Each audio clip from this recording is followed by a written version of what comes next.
A practical prayer is a prayer that works. These discussions between Reverend Bill Marcioni and Carol Lawrence dive into the details of how it works and how to work it. Reverend Bill is a New Thought minister and the author of Practical Prayer for Real Results. Your new life begins with a new thought. Carol Lawrence is on a spiritual quest, finding the New Thought teaching after decades on the pulpit in 3 different traditional denominations. I've got some questions. Together, they're exploring the philosophy and activities that come together from many of the world's religions to create the practical spirituality that is New Thought.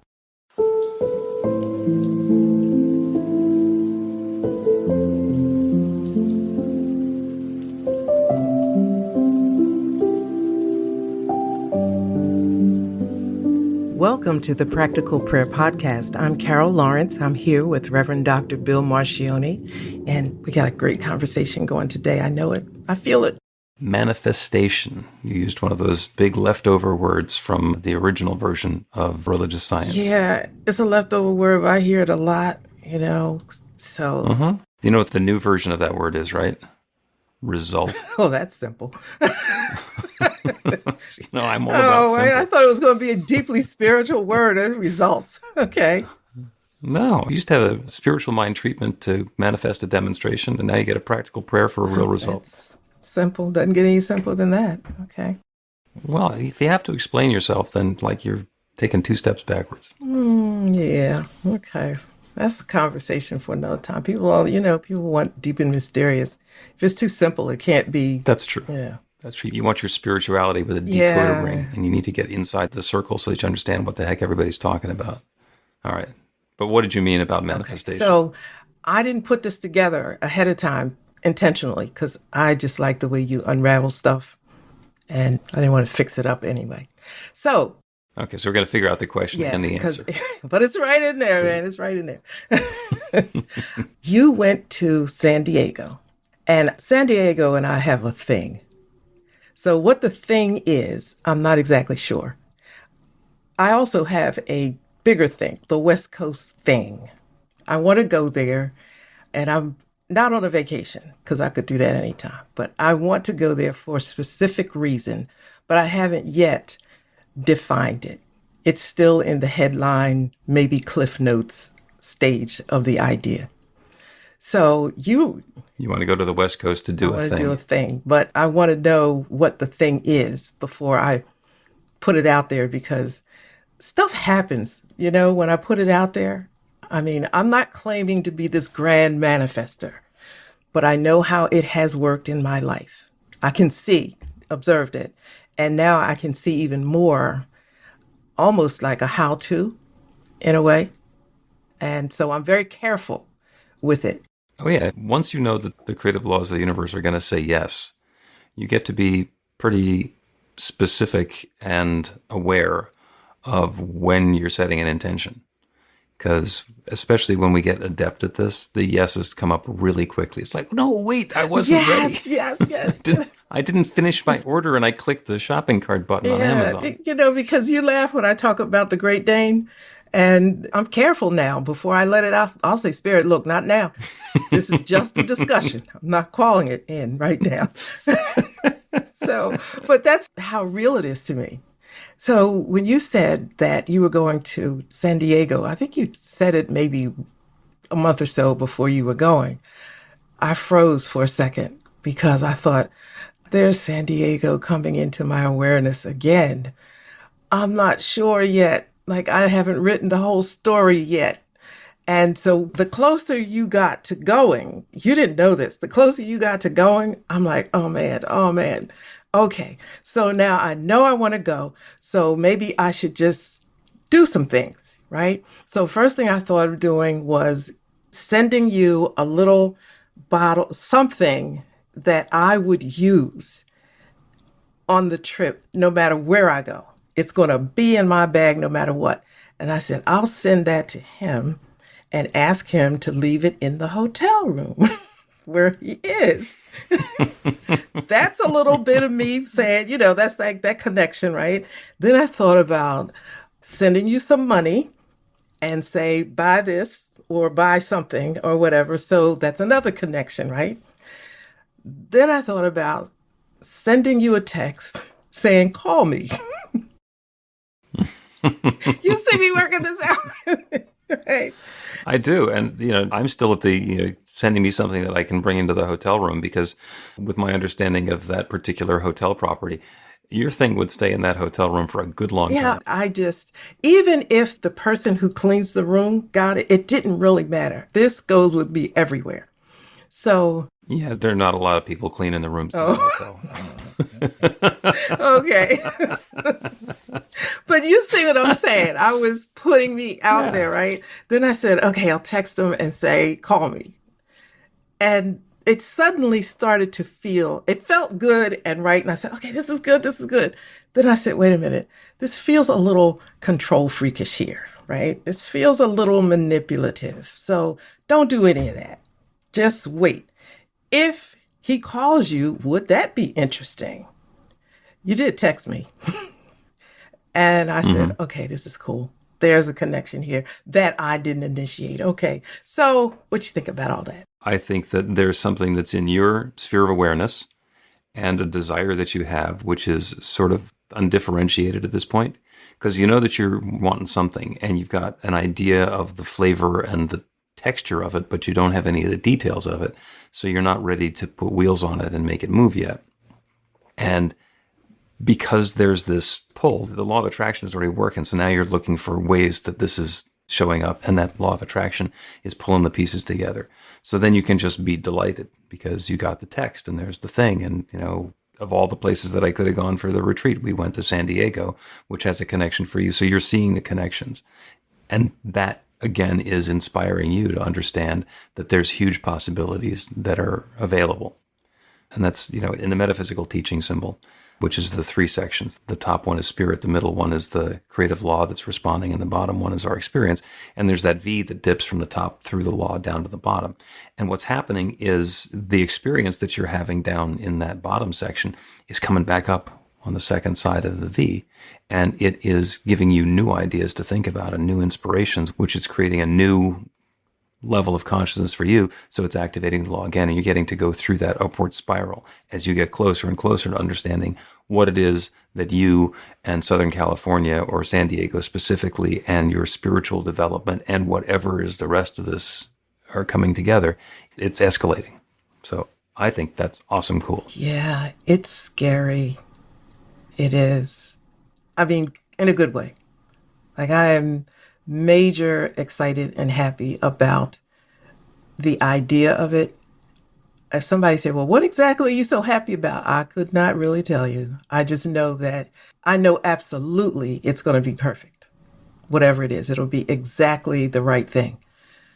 But I don't know what that is just yet. My nephew and his wife moved to San Diego about, I'm going to say roughly 3 years ago. But I had this thing with San Diego maybe 4 or 5 years before that. And so when they moved, I mean, he's my nephew and we aren't particularly close necessarily. So it wasn't like, oh, I'll get to go visit him. It was none of that. It was none of that. But just things keep happening where it just getting closer and closer. And at one point I had put some kind of dreams or ideas on hold. I said, but suppose I go to San Diego. And then it was like, so? It's like you can't do it. The stuff you're thinking about works anywhere. So you're cool. Don't worry. So, yeah. So you're going to go to San Diego to stay or to visit for a long time? Or do you have an idea about that? Yeah, my idea is I'm torn between staying for a long time and staying forever. Okay. And I don't know that it really, in the end, really makes any difference. You know what I mean? I just, like, if I go out there and I stay for a long time, then why come back? What's the point? I want to go. Well, there's something to be said for the Jersey Shore where you live now. They got shores out there. They do. The ocean's on the wrong side. So I'll figure it out. I'll work it out. It's like I get lost easily, and coming to Absecon, going back and forth up and down the Garden State and all that, just to get turned around. And my husband said, if the ocean is on your left, you are moving in the correct direction. So I learned how to always think that way. So if I go to San Diego, it's the wrong ocean, right? It might be flipped on the right or left. I know it depends on which way you're going, but I don't care. It's going to work. Well, if you're in San Diego and you're driving and the ocean's on the right for any period of time, you're going to get to Mexico soon. So, that's so what it'll happens. just depend on where I want to go. They'll turn you around. Those possibilities are all out there. And it's a wonderful lesson about the metaphysics of it, because the law is ready to say yes. And it's not going to say yes yet.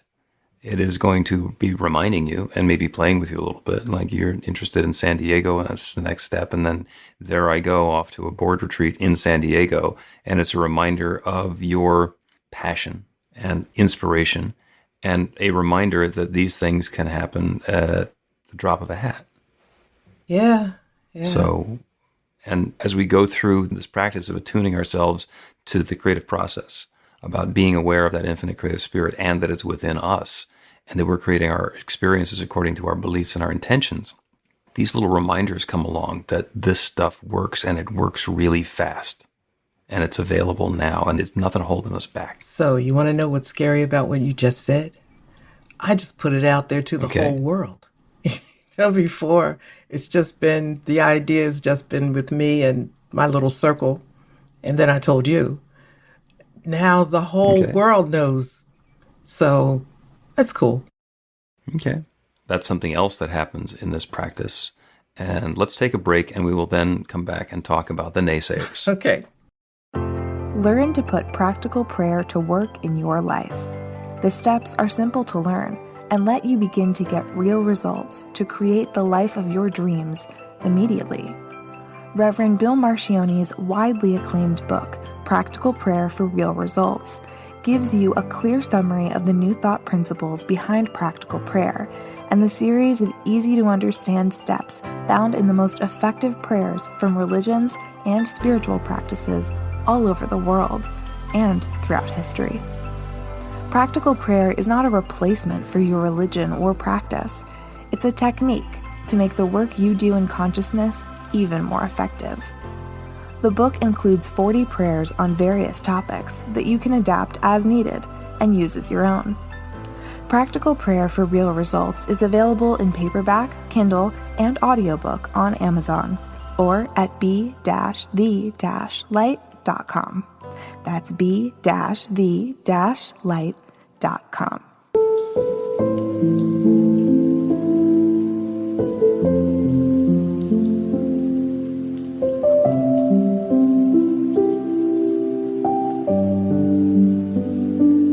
Welcome back to the Practical Prayer Podcast. I'm Carol Lawrence here with Reverend Dr. Bill Marcione. And you said something about naysayers before we went on break. Yeah, it's a really sad thing that happens when we get inspiration, when Spirit is nudging us in a direction. We got this grand new possibility. We're going to write a book. We're going to do a podcast. We're going to create an organization. We're going to do something. And the idea is starting to come together, and Spirit is starting to give us that guidance. If we start talking about it in front of certain people, they'll start shooting down the idea. They'll try and talk us out of it. They will take the part that would normally be played by our ego and tell us why it's not going to work and why it shouldn't happen. And that has a tremendous ability to let the air out of our tires. So one of the things, and I brought it up because now that you have put this out there, you can be on the lookout for the folks who are going to show up and tell you why San Diego is way too expensive, and they'll tell you about the Santa Ana winds and the mudslides, and they'll tell you about the San Andreas Fault and the Californians and, the granola state, the ones that aren't fruits and nuts or flakes, and all the rest of that stuff. they'll show up and tell you, why the excessive sunshine is a problem. Just all kinds of things will be showing up in your life that will make you doubt. And that's okay. But that's not Spirit talking. That's their ego talking. When they hear something that's happening that's good for you, a lot of people need to puff themselves up by giving you information that you may or may not be in the market for. So, and the thing to do with that is not to ignore people, and it's not to keep everything a secret. It's just to be aware that when you're in the process of unfolding something of a spiritual nature, where you're being called or guided, to be aware of who you're sharing it with, and also to be aware of the feedback that you're getting from the people who it's been shared with. because they might not be completely on board with your vision. I hear you. I appreciate that. And especially the last part where you said may not be on board with the vision. A lot of people aren't on board with vision, period. It has to do with being able to see a bigger place. But I also want to say that for me, the biggest naysayer that I watch out for is me. Well, that's the control freak. Because if you're doing something brand new, then you don't know. You don't know how it's going to come out. Yeah, I've encountered that side. I got to look at it through the lens of a control freak. I had not up to this point, but I encountered that side a few times lately, actually, the naysayer inside. And I caught it because it was naysaying something that wasn't even big. I'm like, really? Really? Okay, shut up. It's not like it has a limited amount of time or bandwidth. It can naysay anything. I have paid attention to it in this regard recently. How many times has that naysayer shown up in my life in the past? But, I'm like pretty much just focusing on recent years. And I thought, you know what? I can see where that naysayer, I've allowed the naysayer to have the last word, not realizing that that's what's going on. But I got it now. I know that rascal's voice. Yep. And if we understand that we've got the 3 concentric circles, and the one in the middle is our comfort zone, which is, that's where we've been living. That's where it's comfortable. And because we go outside of our comfort zone, it gets, uncomfortable, right? So outside of the comfort zone is the growth zone, which is a discomfort zone. We don't know that it's going to work. We don't know how it's going to work. Our control freakishness or our intellectual mind doesn't necessarily know how this could possibly work outside of our comfort zone. Inside of our comfort zone, we know, because we've got it dialed in and we understand how all the pieces are fitting together. We go into our growth zone, and that's where the new things are happening, but it's also where the mystery is because we don't know. And then there's the circle outside of that, which is the death zone. We're convinced that if we go too far outside of our comfort zone, it's doom. It can't possibly work. Everything is going to be cataclysmic. We'll fall off the edge of the earth, whatever. But growth doesn't happen in our comfort zone. Yeah. I'm glad for the experience and for feeling it and all of that. It slipped by me because I'm going to make a big statement here. It may not be true, but as a leader, you get bogged down with other stuff outside of yourself and doing and doing and doing. And then suddenly, for me, I started looking at me and what I want to do. And now I'm thinking, I never encountered this before, a hesitance before, a conversation with myself about why I shouldn't. I don't know anything about that because I never paid much attention to it, I guess. Never had to, because I was always doing stuff that was assigned, so to speak, And so now I'm the one making the assignments, in a way of speaking, because taking control of life, my own life, and being serious about that, I'm saying, wow, okay, I suddenly understand the idea of what's the word you used? Real? Results? Okay. I know how results. I know how results work. They're so cool. I don't even worry about bad results or negative results. It's just like, oh, wait a minute, this could happen? Okay. The stuff that we're afraid of, that's outside of our comfort zone, once we engage with it, there's a couple of things that happen. One is that we find that we can be comfortable doing whatever that new thing is, in which case our comfort zone has grown. And that's the learning process is, okay, I now have a bigger area, a bigger field that I can play in because I'm not limited by my preconceived notions. The other thing that can happen is we say, nope, that's not for me. I've been wanting to go off the high dive forever, and I keep on climbing up the ladder and climbing back down because I was afraid, and I finally just dove off the high dive, and it dragged my swimsuit up way high. It was very uncomfortable. It's like, okay, I don't need to do that again. But it's no longer an unknown fear. Now it's part of our experience. So when it's time to do something different, it's like, all right, I'm going to give it a try. It's, it's not going to be fatal. It's not going to be permanent. I can go and have this new experience and see if that fits into my comfort zone. It's always a stretch, It could be stages of life give you other opportunities to stretch further than you had before. That's the case with me, but probably every stage of life allows stretching if you so choose to take it.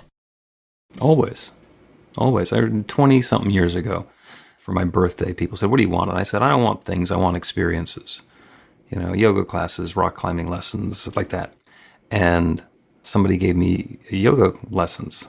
And I thought, that's cool. And I thought, I really wish somebody had given me a rock climbing lesson to go experience that. And I realized, wait a second, I'm still a grown-up. I can go take myself and try the indoor rock climbing gym. And I went with a friend, and it was fun, and decided I'm going to go again. And came to the realization that I like the workout in the gym. It's fun. It's a spiritual experience because when I'm clinging onto the rock, I'm not thinking about anything else. It's a wonderful way to just let go of all of the distractions. And I thought, I don't need to learn how to do the lead climbing, and I'm never going to climb outdoors. That's not going to be a thing. I don't have to buy a whole bunch of gear because my comfort zone was going to the gym and being in a controlled environment. Fast forward, I now have been rock climbing all over North America because it turns out that I like climbing outdoors, and I would go on a business trip when I was doing that and to be in Las Vegas. And I'd either go in a day or two early, or I'd stay an extra day or two at the end and hire a guide and go out to Red Rocks and climb the cliffs in Red Rocks. And it's spectacular. And I've climbed at Squamish in British Columbia and Joshua Tree in Southern California. And my favorite is El Dorado Springs Canyon outside of Boulder, Colorado. And I've been climbing in all of these places, which began by being completely uninteresting and terrifying to me. And then once I broadened out the possibilities of what I could do and how I can engage with it, now there's a brand new possibility. Not only is there a bigger comfort zone, there was an opportunity to turn work into play in those ways. That was fun. That's fascinating. That really is encouraging. I'm not going rock climbing, but it's encouraging to do some other things. No, because you do stuff. You talked about a bike ride that you do. I can't remember where. It's sometime in April, isn't it? Where you... No, 4th of July. So you go all the way to Valley Forge? Valley Forge to Philadelphia on the 4th of July, just for historical purposes. I thought about that when you did it. I said, would you do that? Yeah, I'd do that. No historical purpose, just cool because I know be nice, Yeah, and I do it because I have the day off on the 4th of July. And it's a nice time to go for a bike ride, except when it's way too hot. Only if I'm guaranteed to lose 11 pounds in the ride. Pay no attention to me. I'm just like, I'm nuts this morning. What can I tell you? All right. The invitation is always open to understand that we're living in our comfort zone. And when we get an inspiration to do something that's not been done before, that's outside of our comfort zone, there's growth available. That spirit's nudging us on, suggesting something that's possible. And when we engage with that, you can always say yes to spirit. Oh, I got this inspiration that I'm gonna record an album. And we can say yes to that and just go ahead and start hiring producers and getting songwriters and finding musicians. And the other thing that we can do is resist. It's like, okay, I heard this voice telling me that I should record an album. And I really don't personally have any interest in recording an album. I'm not a musician, so perhaps that's not what I ought to be doing. So can I do something different? And the cool thing that'll happen is if it was spirit, then the message will come back through. No, it's going to be a spoken word album, and it's going to be a collaboration. You're going to meet a musician who's going to do X, Y, or Z. And then the pieces start fitting together. Or you change your mind. It's like, yeah, I don't want to do that. I'll do something different. In which case, it wasn't really spirit telling you. It was your ego giving you a brand new idea, trying to convince you to do something that's going to take you down a path. And the ego will let go and come up with something different. But the infinite will tend to call back. Yeah, thank you for that, because I was just getting ready to ask you, how do you know the difference? And resist. Resist. Yeah, resist. Yeah, and don't adamantly, egoically resist. Just say, I'm going to see if it's possible for that not to be it. And spirit, what I have found in my personal experience anyway, is that when it's a true calling, spirit will call back. I like that. And it just won't go away. Yeah. Yeah, I like. When God calls and you let the call go to voicemail, there will be a return call. know how reassuring that is, when you're wanting to do certain things or different things and you're not sure. And then you say, Spirit will call back. That's good. Yeah. Well, let's do the prayer on Spirit calling and then calling back right after we take a break. Good. Get inspiration in an instant. God calls are the gentle and uplifting moment of truth to help you remember that the bright light of God's love is shining right now as you. It's your God Call with Reverend Bill. Start your 2-week free trial today, and you'll get a phone call 4 times a week from Reverend Bill with an uplifting half-minute message filled with insight, wisdom, story, and fun. Let your light shine. You can answer the call to listen to it live or let it go to voicemail so you can hear it later. After the free trial, your subscription is just $5.95 a month. The details are at godcall.org. God calls are disruptive, intentionally. Whenever you write something, put on a gold star. They take you away from your routine to remind you about the truth of who you really are. They come at random times between 8:15 a.m. and 6 p.m., so you won't be expecting them.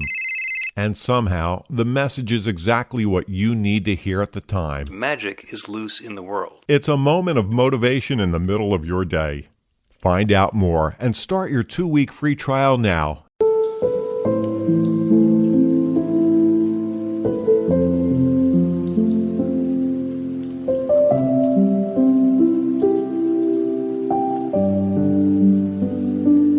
Welcome back to the Practical Prayer Podcast. I'm Carol Lawrence and here with Reverend Dr. Bill Marcioni. And so thanks for the talk about naysayers. And you just dropped a lot of gems, a lot of bars today. That's great. So we're going to pray. Awesome. Yeah, we're going to do a prayer. And we've done prayers for guidance before. And this time it's going to be about not just guidance, but knowing that we know that we know. That absolute sure conviction. So getting rid of any distraction, any doubt, any lack of clarity whatsoever. So the prayer now is for crystal clear guidance and the reminder of what is available and what is real. Let's go ahead and close our eyes to the world around us, because the world around us is perfectly willing to give us the evidence and details and suggestions about the way things have to be. And there's a lot of power to that, but it's also not necessary. So as we close our eyes to the outer world, we can open our eye to that divine power and presence within. As we let our outer ear close so we're not distracted by the noise around us, we can make ourselves available to that still small voice, that divine guidance that is within. And know that infinite creative power that creates everything, the source, the center circumference of all that is, that divine God presence is available right here and now. That still small voice is speaking to us in ways that show up as words, as ideas, as feelings, as hunches, as intuitions, as flashes. And sometimes they're things that are completely familiar, that are completely reasonable to our thinking mind. And sometimes they're outlandish. Sometimes they seem preposterous or difficult or challenging. Sometimes it's obvious that that is going to be outside of our comfort zone. And how could we possibly allow that to happen? And the divine will always guide us in a way that brings uplift and positivity and growth in our lives. So as we engage with these brand new possibilities, we allow the infinite to speak to us and then speak to us again with even greater clarity.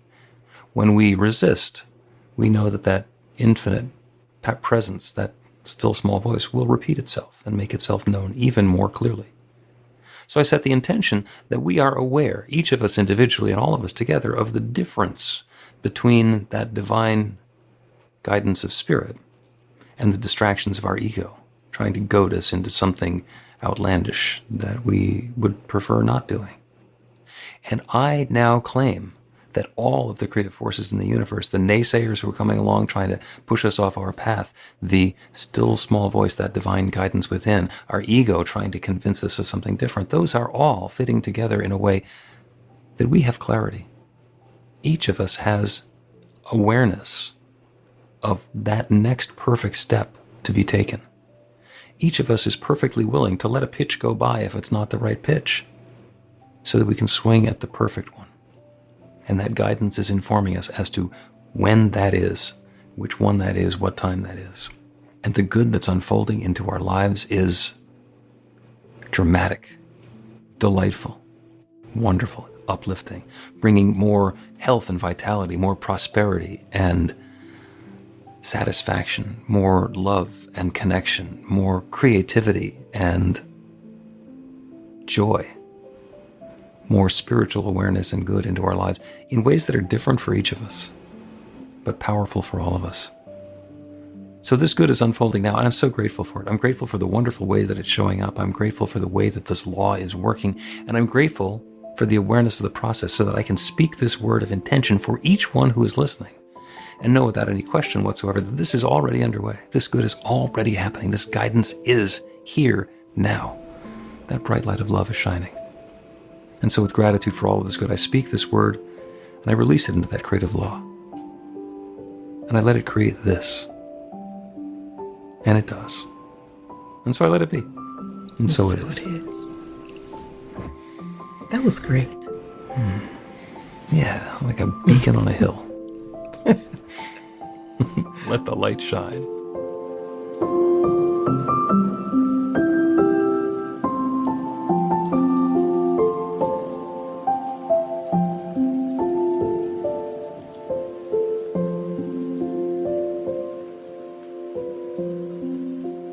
The Practical Prayer Podcast with Reverend Bill Marcioni and Carol Lawrence is a production of BeTheLight.com, be-the-light.com, where you can find more information about practical prayer for real results. Our theme is by Music of Wisdom. You can learn about the spiritual community of New Thought Philadelphia with daily guided meditations, Weekly celebrations of spirit, and Reverend Bill's classes in practical spirituality at newthoughtphilly.org.